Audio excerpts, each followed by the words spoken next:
আসসালামু আলাইকুম। আজকে স্পেশাল গাজরের হালুয়ার রেসিপি দেখাবো। আপনারা সবাই ভিডিওটি স্কিপ না করে দেখতে থাকুন। প্রথমে আমি গাজর এভাবে কুচি করে নিয়েছি, গ্রেটারের সাহায্যে কুচি করে নিয়েছি। এখন আমি কোনো পানি ছাড়াই এটাকে সিদ্ধ করে নিব। এজন্য এর মধ্যে স্বাদমতো লবণ দিয়ে দিব। এখন চুলায় পাটে দিয়ে দিলাম, লবণ দিয়ে দিচ্ছি, ঢাকনা দিয়ে ঢেকে দেব। গাজরের থেকে এভাবেই পানি বের হয়ে আসবে, এতে গাজরটা সিদ্ধ হয়ে যাবে। আমরা মোটামুটি 90% সিদ্ধ হলে নামিয়ে ফেলব। পানিটা শুকিয়ে আসবে, তাহলেই নামিয়ে ফেলবেন।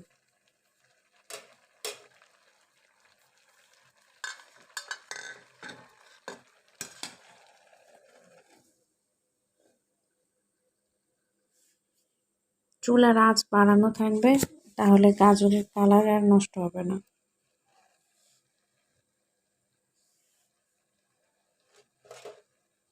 দেখতে পাচ্ছেন কি সুন্দর কালার। অনেকটা পানি বেরিয়েছে গাজর থেকে। আমরা সবাই কম বেশি গাজরের হালুয়াটা অনেক পছন্দ করি, অনেকেই অনেকভাবে করি, কিন্তু আমি এভাবে করি, আমার কাছে খুব ভালো লাগে। ভিডিওটা স্কিপ না করে দেখতে থাকুন। ভালো লাগলে লাইক দিয়ে দিবেন। আপনারা যারা আমার চ্যানেলের ভিডিওগুলো আজকে নতুন দেখছেন, অবশ্যই আমার চ্যানেলটি সাবস্ক্রাইব করে দিবেন। এখনও যারা সাবস্ক্রাইব করেননি তারা সাবস্ক্রাইব করে পাশে বেল বাটনে ক্লিক করলে আমার সামনের নতুন ভিডিওগুলোর আপডেট আপনাদের কাছে চলে যাবে। একটা সাবস্ক্রাইব আমাদেরকে নতুন অনেক ভিডিও দিতে উৎসাহ দান করে।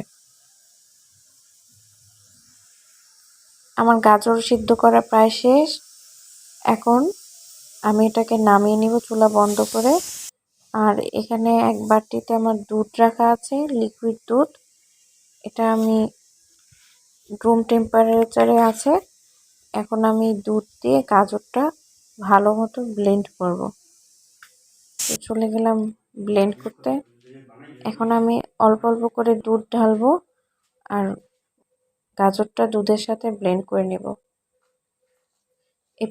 পেছনের যে ওয়াল আর্ট সেটা কিন্তু আমার নিজের হাতে করা। এটার একটা ভিডিও আছে, আপনারা চাইলে দেখে নিতে পারেন। যারা আজকে নতুন আমার ভিডিও দেখছেন তাদের উদ্দেশ্যে, এটা শুধু রান্নার চ্যানেল না, এখানে আমি রান্নার পাশাপাশি বিভিন্ন হাতের কাজের, হ্যান্ড পেইন্টিংয়ের, ওয়াল আর্টের ভিডিও দিয়ে থাকি। এখন রান্নায় ফিরে যাই। আমি ঘি দিয়ে নিচ্ছি কড়াইতে। এবার আমি এর মধ্যে কোরানো নারকেল দিয়ে দিব, এখানে 1 কাপের বেশি আছে। আর চিনি দিব স্বাদ মতো, যেরকম চিনি খেতে পছন্দ করেন সেরকম দিবেন। আর হচ্ছে গরম মশলা, এখানে তেজপাতা, লবঙ্গ, দারচিনি, এলাচ আছে। একটু সময় নিয়ে ভালো মতো ঘিটা গরম করে নিব। আপনারা চাইলে ঘিয়ের পরিবর্তে তেলও ব্যবহার করতে পারেন। এখন আমি মশলা দিয়ে দিচ্ছি।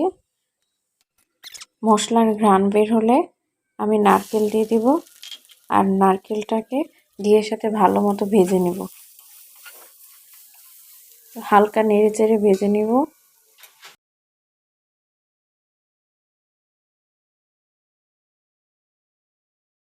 এই নারকেল ভাজার সময় অনেক সুন্দর একটা ঘ্রাণ বের হয়।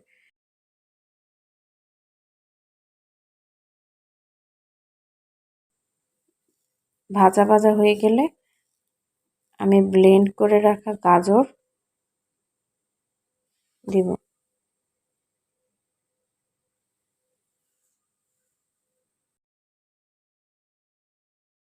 আমি স্বাদ মতো চিনি দিয়ে নিচ্ছি। চিনি দিয়ে ভালো করে মিক্স করে নেব গলে যাওয়া পর্যন্ত।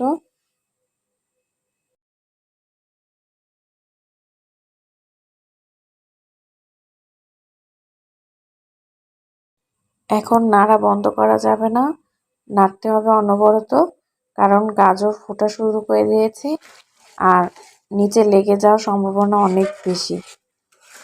আর খাবার নিচে লেগে গেলে একটা গন্ধ পুরো খাবারে ছড়িয়ে পড়ে। একটু সাবধানে নাড়বেন যেন গায়ে না ছিটে। এখানে বাদাম আর কিশমিশ রাখা আছে, আমি এগুলো এখন দিয়ে দেব।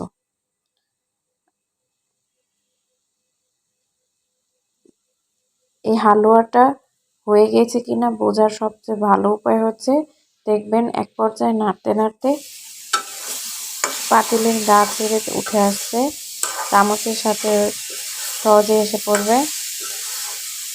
হালুয়ার যে তেল ছিল সেটা তেল ছেড়ে দিয়েছে, এখন এটা পাতিলের সাথে লেগে থাকবে না।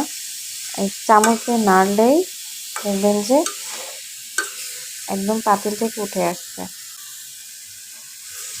এখন বুঝে নেবেন যে আপনাদের হালুয়া রেডি, সম্পূর্ণভাবে হয়ে গেছে। এখন নামিয়ে পরিবেশন করে নিন।